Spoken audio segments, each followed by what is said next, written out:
ಇವತ್ತು ನಾವು ಸಕ್ಕರೆ ಅಥವಾ ಬೆಲ್ಲನ ಬಳಸದಂತೆ ಮಾಡುವಂಥ high protein makhana dry fruits ಲಡ್ಡೂನ ಹೇಗೆ ಮಾಡೋದು ಅಂತ ನೋಡೋಣ. ಮೊದಲು 1 ಕಪ್ ಮಖಾನನ ಕ್ರಿಸ್ಪ್ ಆಗೋವರೆಗೂ ಹುರಿದು ಅದನ್ನು ತೆಗೆದಿಡಿ.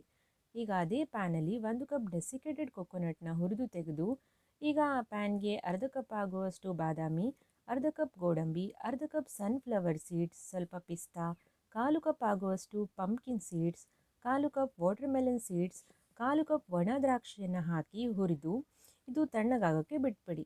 ಈಗ ಮೊದಲೇ ಹುರಿದಿಟ್ಟ ಮಖಾನನ ಪೌಡ್ರ್ ಮಾಡಿ ಹುರಿದ ಡ್ರೈ ಫ್ರೂಟ್ಸ್ನೂ ಕೂಡ ತರಿಯಾಗಿ ಪೌಡ್ರ್ ಮಾಡಿಡಿ. ಈಗ 1 ಕಪ್ ಆಗುವಷ್ಟು ಖರ್ಜೂರನ ಮಿಕ್ಸಿಯಲ್ಲಿ ನುಣ್ಣಗೆ ರುಬ್ಬಿ ಒಂದು ಪ್ಯಾನ್ಗೆ 1 ಚಮಚ ತುಪ್ಪನ ಹಾಕಿ ಅದಕ್ಕೆ ರುಬ್ಬಿಟ್ಟ ಖರ್ಜೂರದ ಮಿಶ್ರಣ ಹಾಕಿ ಫ್ರೈ ಮಾಡಿ. ಈಗ ಇದಕ್ಕೆ ಮೊದಲೇ ಹುರಿದ ಡೆಸಿಕೇಟೆಡ್ ಕೊಕೊನಟ್, ಮಖಾನ ಪೌಡರ್, ತರಿಯಾಗಿ ರುಬ್ಬಿದ ಡ್ರೈ ಫ್ರೂಟ್ಸ್ ಹಾಗೂ ಸ್ವಲ್ಪ ಹುರಿದ ಎಳ್ಳು ಹಾಗೂ ಏಲಕ್ಕಿ ಪುಡಿ ಸೇರಿಸಿ ಚೆನ್ನಾಗಿ ಮಿಕ್ಸ್ ಮಾಡಿ ನಂತರ ಇದನ್ನು ಚಿಕ್ಕ ಚಿಕ್ಕ ಉಂಡೆಗಳನ್ನು ಕಟ್ಟಿದರೆ high protein makhana dry fruits laddu ಸವಿಯಲು ಸಿದ್ಧ.